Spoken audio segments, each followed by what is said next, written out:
Cumprimento aos participantes do nosso curso básico de Direito Previdenciário. Vamos dar início, então, à nossa primeira aula.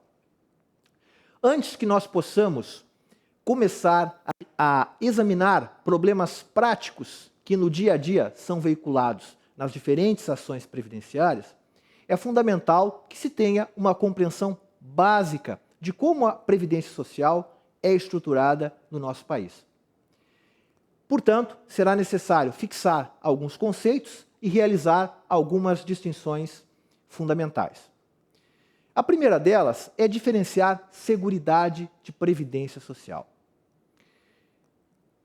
Para a compreensão do conceito de Seguridade Social, nós devemos pensar inicialmente que o ser humano, onde quer que ele exista, ele terá a sua existência condicionada por um conjunto de necessidades sociais.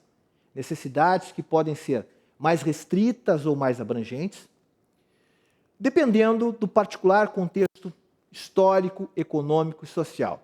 Por exemplo, nós sabemos que um indivíduo que reside em Manhattan certamente que terá necessidades sociais muito diferentes daquele que reside em uma selva africana. Mas quando nós pensamos na Seguridade Social, a ideia fundamental é que esta foi uma técnica de proteção social criada e desenvolvida com o objetivo fundamental de viabilizar o enfrentamento das situações de necessidade social materiais. Em geral, ela agrega, pelo menos, previdência e assistência social. Mas não é incomum que nós tenhamos, por exemplo, um conjunto de medidas que acaba ingressando em outras áreas, como medidas, por exemplo, na educação, na habitação, dependendo, evidentemente, do particular desenvolvimento de cada nação. Com relação à Seguridade Social, nós podemos afirmar que existe um consenso mínimo no cenário internacional.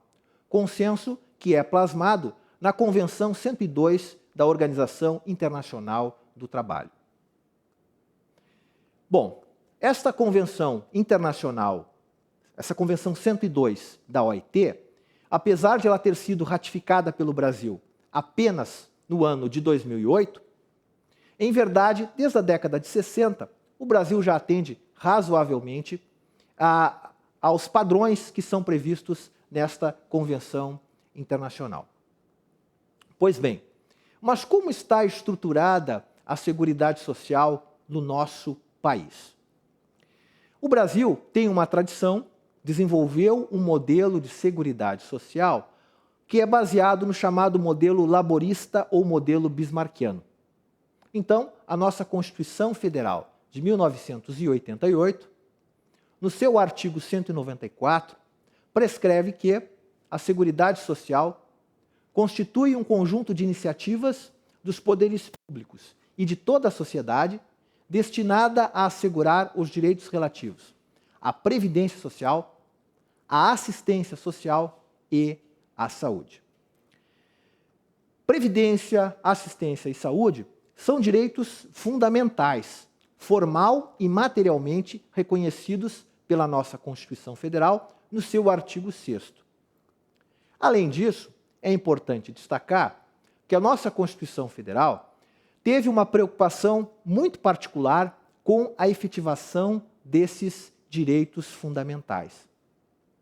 Razão pela qual nós vamos encontrar no artigo 5º, parágrafo 1º da nossa Lei Fundamental, uma regra que comporta uma verdadeira maximização da efetividade desses direitos fundamentais sociais, porque prevê que todos os direitos fundamentais, de qualquer dimensão, são imediatamente auto-aplicáveis. Claro que quando nós tratamos de direitos fundamentais sociais, de segunda dimensão, direitos fundamentais prestacionais, eles são regidos por uma lógica que não é exatamente a mesma lógica dos direitos fundamentais de primeira dimensão. Ora, para assegurar um conjunto de direitos prestacionais, evidentemente que é necessário o quê? É necessário que nós tenhamos os chamados condicionamentos institucionais. O que seria isso? É fundamental que nós tenhamos, em primeiro lugar, uma estrutura administrativa que seja apta à realização de serviços públicos e também recursos financeiros que sejam suficientes para permitir a efetivação desses direitos fundamentais.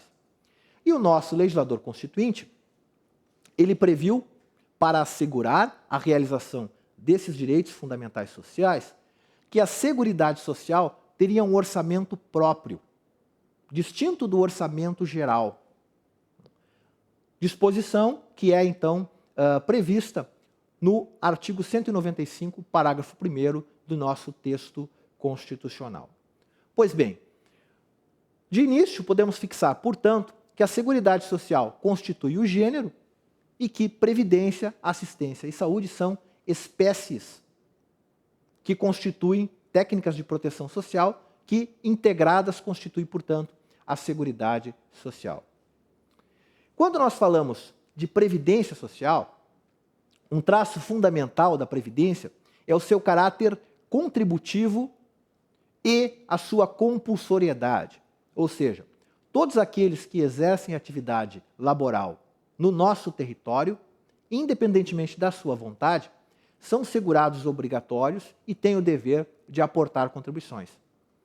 O fato de ser necessário o pagamento de contribuições, de um lado, acaba robustecendo a posição do indivíduo, porque esses direitos acabam sendo revestidos de um caráter de uma maior justiciabilidade. Ou seja, é possível um grau de exigência maior quando o poder público denega indevidamente algum direito previdenciário. Já a assistência social é uma técnica de proteção que foi concebida para amparar a população mais carente, ou seja, aquele conjunto de pessoas que se encontram num grau de hipossuficiência econômica mais acentuado. Portanto, a assistência social se caracteriza por ser um direito não apenas dotado de universalidade, mas que não demanda por parte do assistido o pagamento de contribuições. Contudo, quando nós pensamos na assistência social, nós vamos perceber que a maior parte das prestações que são previstas pela assistência social não caracterizam direitos subjetivos. A maior parte dos programas de natureza assistencial, eles vão prever direitos que são regulados por normas infralegais e a assistência social acaba se revelando, portanto, como uma espécie de caridade pública, né? Ou seja, na primeira dor de barriga do mercado, nós podemos ter uma substancial redução dos direitos fundamentais na área da assistência social. Contudo, nós temos aqui um direito subjetivo relevante, que é introduzido pela Lei 8.742, de 1993, que consagra a Lei Orgânica da Assistência Social, cujo artigo 20 trata do conhecido benefício de prestação continuada ou benefício assistencial. O que seria isso?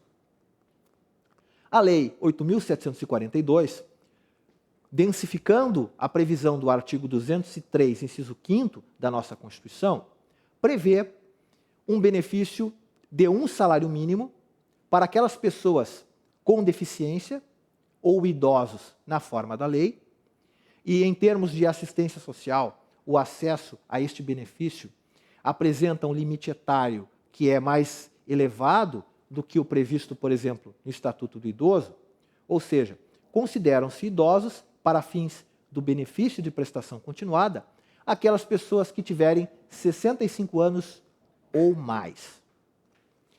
Bom, mas este benefício que é devido, então, em duas modalidades, o benefício devido para as pessoas com deficiência e o benefício devido para os idosos, demanda ainda o cumprimento de um requisito bastante rigoroso. Ou seja, um requisito econômico que leva em consideração a renda familiar. Vale dizer, a renda familiar per capita não pode ser superior a 1/4 do salário mínimo. Então, por exemplo, uma família de 3 pessoas que tem um filho com deficiência e a mãe não trabalha justamente para que ela possa cuidar melhor desse filho com deficiência e o pai ganha um salário mínimo, essa família, nos termos da interpretação literal da Lei 8.742 de 1993, não tem direito a esse benefício. Por conta disso, milhares e milhares de demandas são ajuizadas com o objetivo de reverter a decisão indeferitória da administração. O Poder Judiciário vem reconhecendo, diga-se de passagem, que é possível sim a demonstração da miserabilidade, da necessidade de receber este benefício assistencial por outros meios.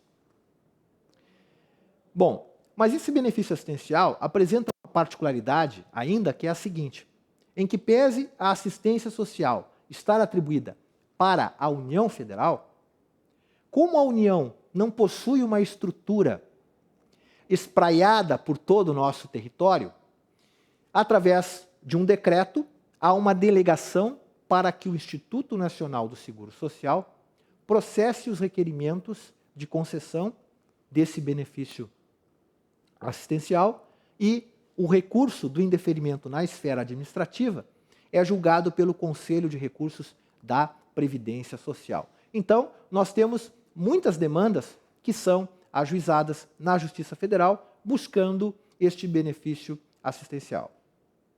Com relação à saúde, a saúde, nos termos do artigo 196 da nossa Constituição Federal, é um direito de todos.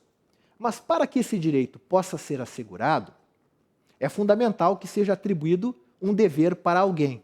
Tá? E no caso, a Constituição Federal de 1988, ela idealizou um sistema único de saúde, o SUS, que envolve, então, os entes de toda a federação que devem atuar de maneira solidária na organização desse sistema para que ele possa alcançar a melhor proteção possível para a população brasileira.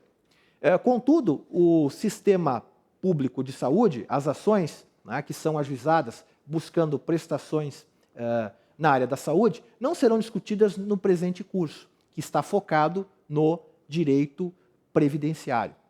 Mas é importante, desde logo, destacar que na atual estrutura constitucional que foi estabelecida, o INSS, o Instituto Nacional do Seguro Social, não tem nenhuma responsabilidade na concessão de fornecimento de remédios ou mesmo de tratamentos na área da saúde.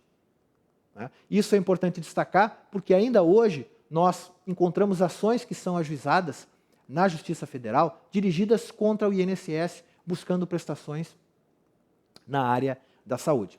Talvez a confusão ocorra porque no período anterior à Constituição Federal de 1988, nós tínhamos o SIMPAS, o Sistema Nacional de Previdência e Assistência Social, que congregava vários órgãos e entidades, avultando destacar aqui 3 autarquias, né?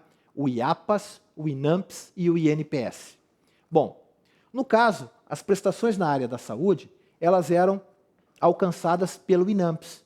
Contudo, era fundamental que o cidadão apresentasse a carteirinha do IAPAS, né, provando que ele estava vertendo regularmente as contribuições, sob pena de não ter acesso às prestações na área da saúde. Hoje, o acesso a qualquer tratamento na área da saúde, ele é efetivamente universal, independentemente da situação econômica do cidadão, se ele é rico ou se ele é pobre, independentemente da complexidade ou do custo do tratamento, desde que o cidadão ingresse nos protocolos de acesso do SUS, ele vai ter, então, a possibilidade de receber aquilo que o sistema oferta, embora nós todos saibamos que, quando passa do primeiro acesso, as coisas, por vezes, se tornam dramáticas na vida de quem busca atendimento na seara do SUS. Bom, feitas essas considerações, então a gente pode, a partir de agora, proceder um exame mais detalhado do sistema previdenciário brasileiro. E o que é importante de destacar para o momento é que a nossa Constituição Federal de 1988, hoje, ela se encontra significativamente modificada em relação à sua redação original.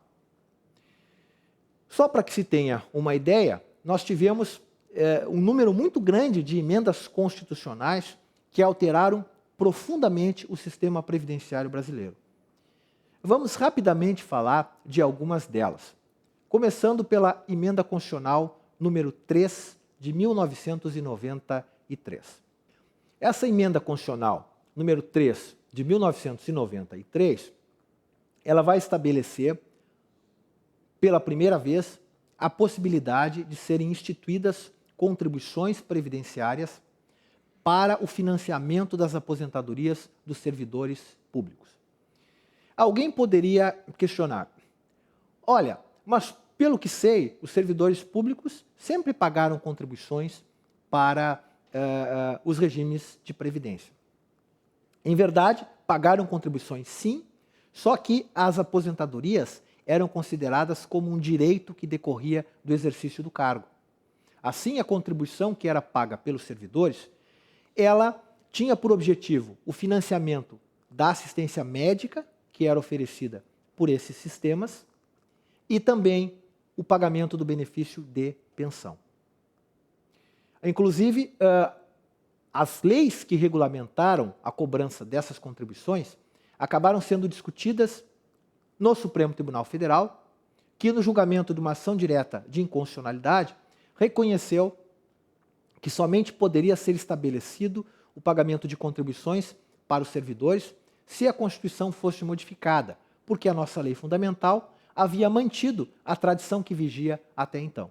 E por isso, apenas a partir de novembro de 1993 é que os servidores públicos efetivamente passaram a pagar contribuições para o financiamento das suas aposentadorias e, a partir daí, então, os benefícios dos servidores públicos de aposentadoria passaram a ser autênticos benefícios previdenciários. Pois bem, com relação à Emenda Constitucional número 20 de 1998, nós temos aqui a transformação de maior impacto em todo o sistema previdenciário. Por que isso?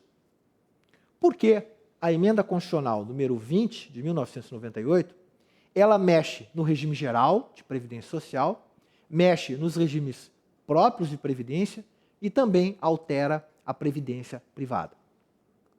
Contudo, até a aprovação dessa emenda constitucional, é interessante destacar que essa proposta de emenda constitucional, ela passou a ser discutida no Congresso Nacional em 1993. Como não tem nada mais antipático do que mexer na previdência social dos trabalhadores brasileiros, às vésperas de todas as eleições, esse processo político ele era retardado. E antes da aprovação da emenda 20, nós temos uma outra emenda constitucional importante que foi aprovada, mas com um impacto muito menor, que foi a emenda 18, com o objetivo de desvincular, de blindar os servidores militares dos impactos da reforma. Assim, se considerou que os servidores militares seriam os únicos servidores de Estado que, portanto, mereceriam um tratamento previdenciário diferenciado, né? De forma que todos os seus direitos previdenciários continuariam sendo regidos por leis específicas. Pois bem, mas a emenda 20, então, vai ser aprovada apenas em 1998, em 16 de dezembro de 1998. Dentre os principais impactos dessa emenda constitucional, posso destacar os seguintes. Até hoje, se questiona a necessidade de instituir um limite mínimo de idade para as aposentadorias, né? Porque em todos os países do mundo, nos últimos 40 anos, nós tivemos alterações fundamentais na sociedade. E a Previdência ela é extremamente sensível a essas oscilações da dinâmica social. Ou seja, se as pessoas passam a viver mais, se as pessoas passam a ter menos filhos, se mudam as relações sociais, se constituem novas modalidades de famílias, avanços tecnológicos, né? Então isso tudo acaba também impactando na questão previdenciária. Pois bem, então se desejava instituir um limite mínimo de idade. Outra questão importante era acabar com os tempos fictos, porque nós tínhamos situações em que o sistema considerava para a jubilação, para a aposentadoria, períodos em que, em verdade, não havia nem a realização de trabalho e nem o pagamento de contribuições. Então, o sistema muda de paradigma. Nós vamos passar do tempo de serviço para o tempo de contribuição. Muito bem. Com relação aos servidores públicos, então, nós tivemos uma mudança dos critérios de elegibilidade, ou seja, o servidor público homem, para se aposentar, passa a ter de implementar a idade de 60 anos, o homem, e 35 anos de contribuição. E a mulher passa, para poder se aposentar, a ter de implementar 55 anos de idade e 30 de contribuição. Mas no regime geral, essa mudança não foi aprovada. O Poder Executivo acabou sendo derrotado por um destaque, de forma que não foi introduzido um limite mínimo de idade para a concessão dos benefícios no regime geral, no caso de aposentadorias espontâneas. Inclusive, isso vai determinar que posteriormente seja editada, então, a lei do fator previdenciário como um mecanismo que vai, então, desestimular o cidadão muito jovem a buscar a obtenção da aposentadoria. Outra medida importante que aconteceu foi a desconstitucionalização da forma de cálculo, permitindo que a lei pudesse alterar a mecânica de cálculo das prestações previdenciárias. Pois bem, obviamente que nós temos regras de transição e, por hora, nós não temos tempo para tratar de todas essas alterações profundas que foram introduzidas.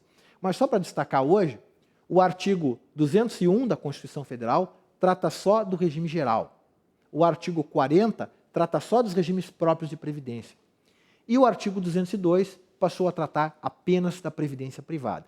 Posso dizer aos amigos, pelos estudos que já fiz, que não existe nenhuma Constituição no mundo que tenha os direitos previdenciários tratados de maneira tão detalhada. Bom, nós tivemos, na sequência, o advento da Emenda Constitucional número 41 de 2003. Essa emenda foi editada porque o nosso país, a partir das décadas de 80 e 90, sempre conviveu com graves crises econômicas, com pequenos períodos nos quais houve uma melhora da situação do país. Por conta disso, em 2003, assumia no Brasil pela primeira vez um governo de esquerda, né? E os mercados estavam muito temerosos de que o Brasil pudesse virar uma espécie de Venezuela, né? Então, como uma demonstração de que o Brasil continuaria uma economia capitalista e continuaria uma democracia, muitas das reformas que o Partido dos Trabalhadores trabalhou arduamente para rejeitar, ele propôs, então, em 2003. Por conta disso, os servidores públicos foram profundamente afetados, porque a Emenda 41 ela foi dirigida fundamentalmente para modificar os regimes próprios de previdência.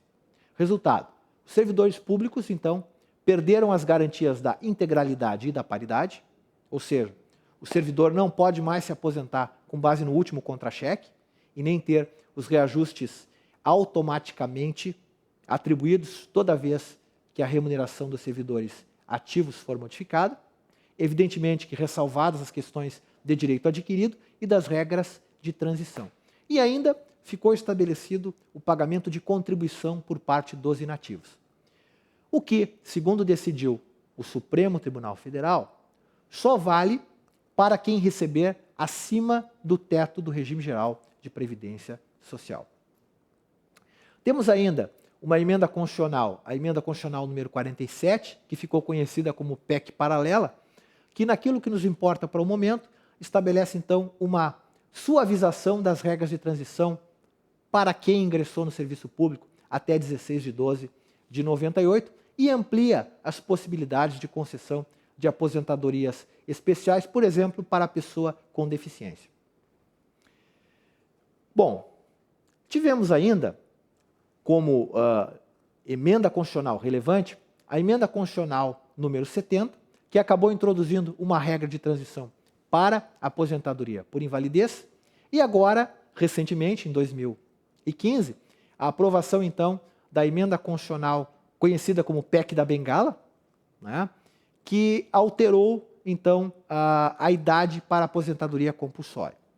Mas como no Brasil as coisas normalmente são movidas não apenas por questões de interesse público, né, o fato é que o Poder Executivo andava em confronto com o Congresso Nacional, e o Congresso Nacional entendeu que não seria uma situação muito positiva se a então presidente da República nomeasse pelo menos os próximos 5 ministros do Supremo Tribunal Federal. Então, por conta disso, essa emenda constitucional, a emenda constitucional número 88, ela é autoaplicável apenas para os ministros dos tribunais superiores. E para o serviço público em geral, vai ser necessário a edição de uma lei complementar. Bom, feitas essas considerações, nós podemos agora, então, compreender como está dividida a Previdência Social no nosso país. Observem que isso vocês poderão ver através, de forma mais detida, no slide número 5, que nós temos a seguinte situação. Todo aquele que exerce atividade no território nacional, independentemente da sua vontade, é segurado obrigatório de algum regime previdenciário público. Porque a previdência privada no Brasil, ela não concorre com a previdência pública. Ou seja, os trabalhadores da iniciativa privada, do Oiapoque ao Chuí, são abrangidos pelo regime geral de previdência social, que é regulado pela Lei 8.213 de 1991. Entretanto, como o Brasil é uma federação, então os entes federados, os estados e os municípios, não são dotados apenas de competência administrativa. Eles possuem também competência política, ou seja, eles podem inovar no ordenamento jurídico. E como é que eles fazem isso? Em algumas matérias, a nossa Constituição estabelece que é competência concorrente e outras que é competência privativa dos entes da federação legislar. Por conta disso, a matéria previdenciária, nos termos do artigo 24, inciso 12, é competência concorrente da União, dos estados e dos municípios, legislar em matéria previdenciária, o que é feito através da criação de um regime próprio de previdência. Hoje, por conta das modificações que foram feitas na nossa Constituição, esses regimes próprios apenas albergam os servidores ocupantes de cargos efetivos. Os servidores ocupantes de cargos em comissão, os empregados públicos e os demais que prestam serviços para entes públicos, todos são segurados do regime geral. Na hipótese de nós termos algum ente da federação que não possua regime próprio de previdência, então todos os seus servidores, inclusive os ocupantes de cargos efetivos, serão vinculados ao regime geral de previdência social. Pois bem, os regimes próprios de previdência hoje devem observar fundamentalmente algumas normas gerais em matéria previdenciária, que são a Lei 9.717 de 1998 e a Lei 10.887 de 2004. Com relação à previdência privada, a previdência privada no Brasil se caracteriza, em primeiro lugar, pelo seu caráter facultativo, tanto no ingresso, na adesão, quanto no desligamento. Esta previdência privada, em princípio, ela pode ser estabelecida, pode ser instituída através de entidades abertas ou entidades fechadas de previdência complementar, os chamados fundos de pensão. Qual é a diferença entre entidades abertas e entidades fechadas de fundo de pensão? Fundamentalmente, nós temos aqui a finalidade lucrativa. Todas as demais características vão decorrer justamente desta finalidade lucrativa ou não, né? No que tange às entidades fechadas de previdência complementar, o seu acesso é restrito, ou seja, não é qualquer pessoa que pode ingressar. Apenas, por exemplo, os empregados de uma determinada empresa, os trabalhadores vinculados a um determinado sindicato, ou ainda, por exemplo, de uma determinada categoria profissional, como ocorre com os advogados que podem participar de uma previdência complementar que foi, então, instituída pela OAB. Né? Com relação à previdência complementar para os servidores públicos, com base na emenda constitucional número 20 de 1998, ficou permitido que os entes federados pudessem limitar os proventos das aposentadorias dos futuros servidores ao teto do regime geral, desde que instituíssem regimes complementares. Por óbvio que esses regimes complementares, eles só são, então, oferecidos para aqueles servidores que ingressarem após a efetiva entrada em funcionamento.